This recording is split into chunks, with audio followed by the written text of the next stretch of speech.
का बहुत बड़ा सवाल उठा रहे हैं आप नई पार्टी के लोगों पर। आप ये कह रहे हैं कि ईमानदार चेहरा आप लेकर आए बाहर से, तो पहले से जो पार्टी में थे वो ईमानदार नहीं थे? हरियाणा में क्यों नहीं महिला चेहरा लाए? झारखंड में क्यों नहीं लेके आए? जम्मू कश्मीर में क्यों नहीं लेके आए? महाराष्ट्र में क्यों नहीं लेके आए? महाराष्ट्र में तो बात भी चल रही थी। हाँ, अब सही आ रहा है। परिस्थितियां ये थी कि आम आदमी पार्टी से बीजेपी डर रही थी। महाराष्ट्र क्या बात कर रहे हैं पावा साहब? आपके ऑफिस में, दफ्तर में सतीश उपाध्याय के समर्थन में आपके कार्यकर्ताओं ने आपके राष्ट्रीय अध्यक्ष के खिलाफ बिगुल फूका, उनके खिलाफ नारेबाजी की। क्या बात कर रहे हैं आप? वही तो कह रहा हूँ, ऐसा क्या कह दिया मनोज तिवारी को कि उनका पहला रिएक्शन जो था वो तो यही था कि हमें थानेदार नहीं चाहिए, हमें नेता चाहिए। आप लिस्ट उठा के देख लिए, कृष्णा तीरथ को आए हुए कुछ घंटे नहीं हुए आपने टिकट थमा दिया। जिताऊ कैंडिडेट नहीं चाहिए, कार्यकर्ता नहीं चाहिए आपको। आपको कार्यकर्ताओं की चिंता होती तो कई ऐसे लोग थे दिल्ली बीजेपी में जिनको आप घोषित कर सकते, लेकिन आपको डर था, खौफ था कि अरविंद केजरीवाल की छवि के आगे ये कम पड़ जाएंगे। नहीं, इसमें कोई प्रश्न चिन्ह नहीं है पावा साहब। आप सवाल को गलत तरीके से इंटरप्रेट कर रहे हैं। ये कोई नहीं प्रश्न चिन्ह उठा रहा कि किरण बेदी को ही क्यों। सवाल ये है कि क्या किरण बेदी के अलावा कोई और चेहरा था ही नहीं बीजेपी के पास? बाबा साहब किसके सपोर्ट की उम्मीद कर रहे थे? कांग्रेस के सपोर्ट की या आम आदमी पार्टी के सपोर्ट की? किसके सपोर्ट का इंतजार कर रहे थे? नमस्कार, बात बेबाक में आपका स्वागत है। मैं हूं कुमार गौरव। आज हमारे साथ तीखे और सीधे सवालों के चक्रव्यूह में हैं विनोद पाहवा जी, बीजेपी के हरियाणा के प्रवक्ता हैं। पाहवा साहब बहुत बहुत स्वागत है आपका। पाहवा साहब, बड़ा सीधा सवाल मैं पूछूंगा और उम्मीद करूंगा कि बेबाकी से आप भी जवाब दें। बीजेपी में क्या चल रहा है? दिल्ली का चुनाव हम देख रहे हैं। दिल्ली के चुनाव को देखते हुए ऐसा एक बार फिर से लग रहा है कि कार्यकर्ताओं की अनदेखी कर रही है बीजेपी। ऐसा बिल्कुल नहीं है। कार्यकर्ता भारतीय जनता पार्टी का रीढ़ की हड्डी है। कार्यकर्ताओं की ही पार्टी है भारतीय जनता पार्टी। भारतीय जनता पार्टी नेताओं की या मंत्रियों की पार्टी नहीं है। भारतीय जनता पार्टी के हर कार्यकर्ता का उचित मान सम्मान दिया जाता है। बड़ा अच्छा मान सम्मान देते हैं आपकी, जो सालों से दिल्ली बीजेपी को सींचते आए, जो उसकी सेवा करते आए, जो उसके लिए लड़ते आए, उन लोगों को दरकिनार कर दिया। 2 दिन पहले जो पार्टी में शामिल हुई उनको सीएम पद का कैंडिडेट घोषित कर दिया। बड़ा अच्छा सम्मान है भारतीय जनता पार्टी में। मैंने पहले कहा कि कोई भी कार्यकर्ता सिर्फ और सिर्फ इस भाव के साथ, इस सोच के साथ आता है कि राजनीति जो है एक सेवा का माध्यम है। व्यक्तिगत एम्बिशियस सीएम की कुर्सी क्या है? यहाँ पर कोई भी महत्व नहीं रखता। कुर्सी क्या है? वो भी एक सेवा का माध्यम है। तो अगर सेवा का ही माध्यम है पावा साहब, अगर सेवा का ही माध्यम है तो जो कुर्सी उनको और ज्यादा एम्पावर कर सकती है, जिस कुर्सी पर बैठ के वो और ज्यादा सेवा कर सकते हैं। आपकी बात ही अगर मान ली सेवा ही करना है तो उस एम्पावरमेंट के साथ ही सेवा क्यों ना करें? क्या ये आरोप जो कांग्रेस और आम आदमी पार्टी लगाती रही कि बीजेपी के पास कोई चेहरा नहीं था, वो सच है? ऐसा बिल्कुल नहीं है, क्योंकि कांग्रेस और चाहे आम आदमी पार्टी हो, इनके पास कोई मुद्दा नहीं है आज। मैं आप बताइए कौन चेहरा था? मैं बता रहा हूँ, जिस तरह से आज पूरे देश में माननीय प्रधानमंत्री जी के नेतृत्व में जिस तरह से आज देश चारों ओर तो नरेंद्र मोदी को दिल्ली का सीएम बना देंगे। जिस तरह से मैंने उनके मार्गदर्शन में कहा है, और जिस तरह से दिल्ली में पूछ रहा हूँ पावा साहब, बड़ी बेबाकी वाले ये कार्यक्रम है, उम्मीद करेंगे कि सीधा सीधा जवाब दें। दिल्ली में कौन सा चेहरा था? अगर आम आदमी पार्टी और कांग्रेस आरोप लगा रही थी कि आपके पास कोई चेहरा नहीं था, नहीं है, तो क्या किरण बेदी को इसी वजह से लाने की जरूरत पड़ गई? अगर ये रीजन नहीं है, कौन चेहरा था फिर? भारतीय जनता पार्टी का हर कार्यकर्ता मुख्यमंत्री बनने के लिए सक्षम है। तो फिर किरण बेदी क्यों? किरण बेदी को इसलिए लाया गया क्योंकि जिस तरह से वो पहली महिला आईपीएस ऑफिसर है, विमेन आइकॉन है, जिस तरह से उन्होंने करप्शन का अगेंस्ट, जिस तरह से आंदोलन में जिस तरह से उन्होंने उसकी रूपरेखा तैयार करी, जिस तरह से देश के लिए उन्होंने कंट्रीब्यूट किया, इस तरह के ईमानदार व्यक्तियों को जिनकी छवि है, जो समर्पित है देश के लिए, जिन्होंने सारा जीवन समर्पित कर दिया, में जो बाकी लोग इस तरह के व्यक्ति वो भी समर्पित है। तो वो भी समर्पित है, ये भी समर्पित है, और ये आपके पार्टी के लिए, दिल्ली बीजेपी के लिए सालों से अपना खून पसीना बहाते आए हैं, तो ये भी समर्पित है, वो भी समर्पित है। तो 2 दिन पहले जो आया उसको सीएम पद का उम्मीदवार घोषित कर दिया, जो इतने दिनों से काम कर रहा है उसको छोड़ दिया। ऐसा बिल्कुल नहीं है। उन सब लोगों का सम्मान पार्टी में उसी तरह से है जिस तरह से पहले था। वो पार्टी के सभी वरिष्ठ नेता सतीश उपाध्याय सपना देख रहे थे जिस तरह से जितने भी पार्टी के वरिष्ठ नेता हैं, सतीश उपाध्याय सपना देख रहे थे सीएम पद इस तरह से तो मैंने पहले कहा कि कार्यकर्ताओं की पार्टी है। कार्यकर्ता हर व्यक्ति को तो इस बात का, कार्यकर्ताओं की पार्टी में कार्यकर्ताओं की अनदेखी क्यों? ऐसी अनदेखी नहीं है। मैंने यही कहा कि एक इस तरह का ईमानदार चेहरा, जिस तरह से जिस आदमी ने अपने जीवन पूरा जीवन, बहुत बड़ा सवाल उठा देश रहे को हैं समर्पित पार्टी कर के दिया। लोगों पर। आप ये कह रहे हैं कि ईमानदार चेहरा आप लेकर आए बाहर से, तो पहले से जो पार्टी में थे वो ईमानदार नहीं थे? वो लोग भी ईमानदार हैं, तो वो भी ईमानदार थे, तो उनको क्यों नहीं दिया? परंतु जिस कम ईमानदार एक महिला नहीं, आप जो महिला आइकॉन जिसको आज पूरा मैक्स पुरस्कार से सम्मानित है, ठीक है, जिस तरह से उनको आज हरियाणा में क्यों नहीं पूरा बनाया महिला देश, को? हरियाणा में क्यों नहीं महिला चेहरा लाए?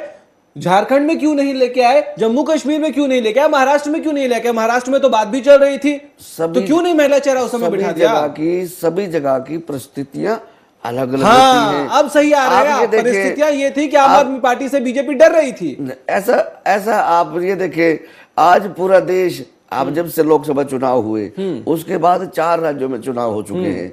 उन चारों राज्यों में भारतीय जनता पार्टी ने अपना विजय पताका फहराया। उन चारों राज्यों में नरेंद्र मोदी ताबड़तोड़ रैलियां कर रहे थे, लेकिन यहाँ रामलीला मैदान में एक रैली करने के बाद जब यह एहसास हो गया कि भीड़ कम उमड़ रही है, तो उसके बाद रैलियां बंद हो गई। अब आखिरी समय में आप 4 रैलियां और करवाएंगे। 4 रैलियां दिल्ली जैसे छोटे प्रदेश में ये ताबड़तोड़ रैलियों से कम नहीं है। आप इसको देखेंगे, दिल्ली जैसे प्रदेश में देश के प्रधानमंत्री 4 रैलियां करने जा रहे हैं, तो ऐसी बात नहीं। देश के प्रधानमंत्री बाकी जगह इतने ताबड़तोड़ रैलियां क्यों करवाई थी?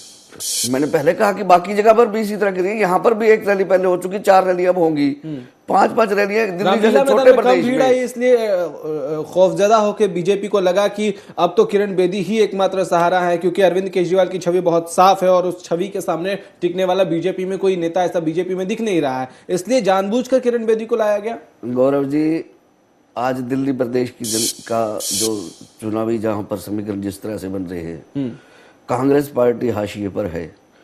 अगर आम आदमी पार्टी अपनी क्रेडिबिलिटी, अपना विश्वास जनता से खो चुकी है, जिस तरह से हिट एंड रन का फार्मूला अरविंद केजरीवाल अपनाते हैं, आरोप लगाकर भाग जाना, जिस तरह से वादों से बार बार यू टर्न करते हैं, इसलिए मुझे नहीं लगता कि वो कहीं पर इस चुनावी समीकरण में तो अगर आपको ऐसा नहीं लगता है, अगर आपको ऐसा नहीं लगता है, तो 120 सांसद दिल्ली जैसे छोटे जगह पर, आपके हिसाब से दिल्ली जैसी छोटी जगह पर 120 सांसद, तमाम केंद्रीय मंत्री, बेदी, मोदी, सबको लगा रहे हैं, आप क्यों जरूरत पड़ी?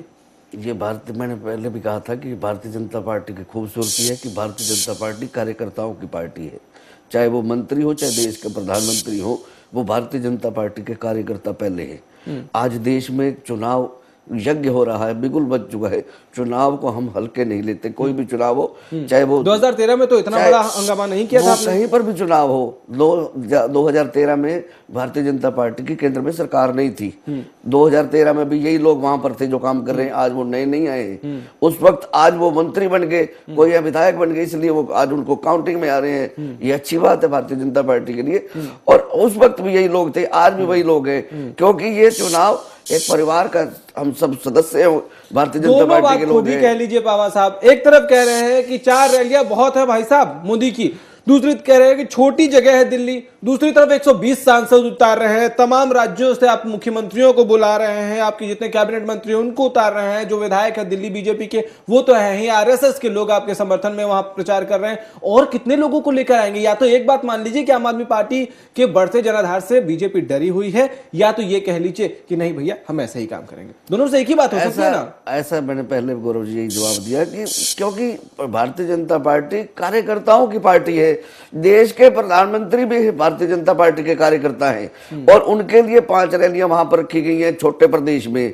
और उसके अलावा वहां पर हमारे वित्त मंत्री अरुण जेटली जी चुनाव को बात करें, क्योंकि भारतीय जनता पार्टी का हर कार्यकर्ता अपनी पूरी क्षमता के अनुसार सर्वश्रेष्ठ देने का प्रयास करता है। ये भी सच है कि दिल्ली बीजेपी के लोग नाराज हैं, इसलिए पहले उनके हाथ में छोड़ा गया, और उसके बाद जब ऐसा लगा कि अब दिल्ली बीजेपी से नहीं संभल रहा है मामला, दिल्ली हाथ से निकल सकती है, तो फिर राष्ट्रीय कार्यकारिणी के लोग और बाकी राज्यों से 13 राज्यों से कार्यकर्ता बुला रहे हैं, 120 सांसदों को बिठा रहे हैं। तो क्या दिल्ली बीजेपी कैपेबल नहीं थी, या फूट जो है वो अब आपको पता है?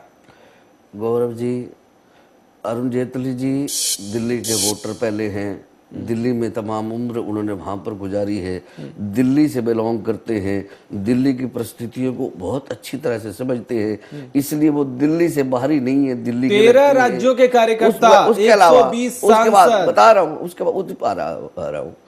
दूसरी बात, जिस तरह से हरियाणा में चुनाव हुआ, आप ये देखें कि यहाँ पर मध्य प्रदेश से और भी अन्य, राजस्थान से, दिल्ली से, सभी तरह की, ये इस पार्टी की, हमारी पार्टी की, क्योंकि मैंने कहा कि कार्यकर्ताओं की पार्टी, हम सब परिवार के सदस्य हैं, मिलकर चुनाव लड़ते हैं। इसी तरह का चाहे दिल्ली का चुनाव था, हरियाणा का चुनाव, चाहे जम्मू कश्मीर का चुनाव था, जहां पर भी चुनाव होता है, भारतीय जनता पार्टी के सब जगह से कार्यकर्ता, मैंने सवाल वो नहीं हम पूछा, लोग मैंने ये मिलकर, सवाल पूछा कि क्या दिल्ली बीजेपी के अंदर जो नाराजगी है वो साफ होने लगी है? क्या पार्टी उससे डरी हुई है कि कहीं अंदर अंदर कुछ गड़बड़ न हो जाए? और क्या दिल्ली बीजेपी के लोग उतना सपोर्टिव नहीं है? क्योंकि अब पिछले कुछ रैलियों में तो हर्षवर्धन भी नजर नहीं आए किरण बेदी के साथ उनके इलाके में। आप ये देखें, अगर दिल्ली बीजेपी में कोई नाराजगी हो, 70 विधानसभा सीटें हैं दिल्ली में, एक भी विधानसभा सीट से किसी बीजेपी के बागी व्यक्ति ने, नाराज होकर व्यक्ति ने, नाराज क्या बात कर रहे हैं पावा साहब? आपके ऑफिस में, दफ्तर में सतीश उपाध्याय के समर्थन में आपके कार्यकर्ताओं ने आपके राष्ट्रीय अध्यक्ष के खिलाफ बिगुल फूका, उनके खिलाफ नारेबाजी की, क्या बात कर रहे हैं आप? मैंने, पंकज जी, गौरव जी, मैंने ये कहा कि एक भी व्यक्ति ने कहीं पर पार्टी से नाराज होकर फार्म नहीं भरा, ना कोई दूसरी पार्टी में गया। अगर पार्टी के लोग वहां पर नाराज होते तो ये होता। तो राष्ट्रीय अध्यक्ष के खिलाफ जो नारेबाजी थी वो क्या था? वही बता रहा हूँ। और ये क्योंकि भारतीय जनता पार्टी एक परिवार, कार्यकर्ता एक परिवार के सदस्य है, परिवार में अपनी बात रखने का सबको अधिकार है। जो व्यक्ति, ये बात ठीक है कि चाहे कोई भी व्यक्ति हो, एम्बिशियस हर व्यक्ति में होती है, मैं भी टिकट का चाहवान हूँ, वो भी चाहवान है, सभी चाहते हैं। और अगर जिस टिकट एक है, एक व्यक्ति को मिलेगी, सबको टिकट नहीं मिल सकती, तो वो लोग अपनी नाराजगी अगर पार्टी के नेताओं के आगे नहीं रखेंगे तो क्या मीडिया में जाकर सड़कों पर पुतले फूंक रहे हैं वो लोग? क्या वो लोगों के जाकर वो पब्लिक ही थे, वो पब्लिक ही थी, अपने दफ्तर में गए हैं, अपने नेता के आगे अपनी बात रख रहे हैं। नाराजगी है ना? उन्होंने अपनी बात रखी, नाराजगी है ना पावा साहब? उन्होंने अपनी बात रखी, नाराजगी है पावा साहब? डेमोक्रेसी में सब आदमियों को, पावा साहब, नाराजगी है या नहीं है? वो लोग क्षणिक थी, उन्हें मना दिया गया है। आज वो सभी लोग मिलजुल कर दिल्ली में काम कर रहे हैं। आप दिल्ली बीजेपी के लोग कितने मिलजुल कर काम कर रहे हैं, इस पर भी चर्चा करेंगे। और भी कई मुद्दे हैं जो सवालों के घेरे में बीजेपी को लाते हैं। छोटा सा ब्रेक, जल्द लौट रहे हैं। बहुत बड़ा सवाल उठा रहे हैं अपनी पार्टी के लोगों पर। आप ये कह रहे हैं कि ईमानदार चेहरा आप लेकर आए बाहर से, तो पहले से जो पार्टी में थे वो ईमानदार नहीं थे? हरियाणा में क्यों नहीं महिला चेहरा लाए? झारखंड में क्यों नहीं लेके आए? जम्मू कश्मीर में क्यों नहीं लेके आए? महाराष्ट्र में क्यों नहीं लेके आए? महाराष्ट्र में तो बात भी चल रही थी। हाँ, अब सही आ रहा है। परिस्थितियां ये थी कि आम आदमी पार्टी से बीजेपी डर रही थी। नाराज क्या बात कर रहे हैं पावा साहब? आपके ऑफिस में, दफ्तर में सतीश उपाध्याय के समर्थन में आपके कार्यकर्ताओं ने आपके राष्ट्रीय अध्यक्ष के खिलाफ बिगुल फूका, उनके खिलाफ नारेबाजी की, क्या बात कर रहे हैं आप? वही तो कह रहा हूँ, ऐसा क्या कह दिया मनोज तिवारी को कि उनका पहला रिएक्शन जो था वो तो यही था कि हमें थानेदार नहीं चाहिए, हमें नेता चाहिए। आप लिस्ट उठा के देख लिए, कृष्णा तीरथ को आए हुए कुछ घंटे नहीं हुए, आपने टिकट थमा दिया। जिताऊ कैंडिडेट नहीं चाहिए, कार्यकर्ता नहीं चाहिए आपको। आपको कार्यकर्ताओं की चिंता होती तो कई ऐसे लोग थे दिल्ली बीजेपी में जिनको आप घोषित कर सकते, लेकिन आपको डर था, खौफ था कि अरविंद केजरीवाल की छवि के आगे ये कम पड़ जाएंगे। नहीं, इस पे कोई प्रश्न चिन्ह नहीं है पावा साहब। आप सवाल को गलत तरीके से इंटरप्रेट कर रहे हैं। ये कोई नहीं प्रश्न चिन्ह उठा रहा कि किरण बेदी को ही क्यों। सवाल ये है कि क्या किरण बेदी के अलावा कोई और चेहरा था ही नहीं बीजेपी के पास? बाबा साहब, किसके सपोर्ट की उम्मीद कर रहे थे? कांग्रेस के सपोर्ट की या आम आदमी पार्टी के सपोर्ट की? किसके सपोर्ट का इंतजार कर रहे थे?